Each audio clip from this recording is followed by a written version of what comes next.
Hello everyone and नमस्ते। आप सभी का एक बार फिर से स्वागत है आप सभी के अपने यूट्यूब चैनल रूहानी किस्से में। तो दोस्तों, कैसे हो आप सब? आशा करती हूँ आप सभी लोग अपने अपने जीवन में मस्त, खुश, स्वस्थ और व्यस्त होंगे। आज मैं आप लोगों के लिए एक और हॉरर स्टोरी लेकर आ गई हूँ। एक और सत्य घटना पर बेस्ड है ये स्टोरी और आशा करती हूँ आप सभी को ये स्टोरी अच्छी लगेगी। तो चलिए आज की स्टोरी, आज की कहानी शुरू करते हैं।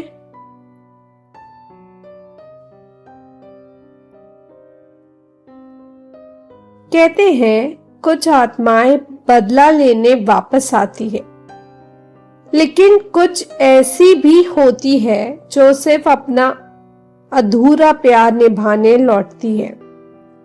आज की कहानी एक ऐसे आदमी की है जिसकी बेटी को हर रात कोई अनजान औरत प्रोटेक्ट करती थी, लेकिन जब उसकी सच्चाई सामने आई तो पूरे गांव में रात में घर से निकलना बंद कर दिया गया। ये कहानी है हिमाचल प्रदेश के एक छोटे पहाड़ी गांव चायल की। घने जंगल, पुरानी लकड़ी के घर और पहाड़ों के बीच एक बंद पड़ा स्कूल, जिसके बारे में लोग कहते थे रात में वहां किसी औरत के गाना गाने की आवाज आती है। ये कहानी है देव और उसकी बेटी की, जो कि 8 साल की है, जिसका नाम था तारा। देव अपनी 8 साल की बेटी तारा के साथ गांव में रहने आए थे। उनकी पत्नी की मौत 2 साल पहले हो चुकी थी। तब से तारा बहुत चुप रहने लगी थी। एक रात भारी बारिश हो रही थी। तारा अचानक घर से गायब हो गई। पूरा गांव उसे ढूंढने निकला और फिर तारा जंगल के पास मिली, पूरी तरह सुरक्षित। लेकिन सबसे अजीब बात, उसके हाथ में एक पुरानी लकड़ी की गुड़िया थी। देव ने पूछा, तुम वहां अकेली क्या कर रही थी? तारा धीरे से बोली, मैं अकेली नहीं थी पापा, एक दीदी थी मेरे साथ। उन्होंने मुझे रास्ता दिखाया, लेकिन आसपास कोई नहीं था। सिर्फ गीली मिट्टी में नंगे पैरों के निशान थे। धीरे धीरे तारा हर रात किसी दीदी से बात करने लगी। वो हंसती, खेलती और कहती, वो मुझे मम्मी जैसी लगती है। अब देव डरने लगे, क्योंकि तारा जिस औरत का डिस्क्रिप्शन देती थी वो बिल्कुल उस बंद पड़े स्कूल की पुरानी टीचर जैसी थी, जो 20 साल पहले गायब हो गई थी। देव ने गांव के बुजुर्गों से एक बार फिर अपने वेरिफिकेशन के लिए, अपने तसल्ली के लिए पूछा। तब पता चला कि उस टीचर का नाम था नंदिता। लोग कहते थे नंदिता बच्चों से बहुत प्यार करती थी, लेकिन गांव वालों ने उस पर काला जादू करने का आरोप लगा दिया था। एक रात गुस्साई भीड़ उसे स्कूल तक घसीट कर ले गई और फिर वो कभी वापस नहीं आई। रात में स्कूल से औरत के गाने गाने की आवाज आने लगी। उसके बाद देव ने फैसला किया कि वो तारा को उस औरत से दूर रखेगा। लेकिन अगले दिन तारा फिर गायब हो गई। इस बार देव खुद जंगल तक गए और उसने पहली बार उस तारा को नंदिता के साथ देखा। नंदिता सफेद साड़ी में, लंबे बाल खुले हुए और तारा का हाथ पकड़े हुए दिखाई दे रही थी। लेकिन डरावनी बात यह थी, तारा उसके साथ बिल्कुल सेफ महसूस कर रही थी। नंदिता ने देव की तरफ देखा। उसकी आंखों में डर नहीं था, बस बहुत गहरा दुख था। फिर अचानक जंगल में पेड़ गिरने लगे। भूकंप आना शुरू हो गया। तभी नंदिता ने तारा को धक्का देकर बचाया और खुद उस मलबे में गायब हो गई। अगली सुबह तारा बार बार रो रही थी, दीदी चली गई, दीदी चली गई।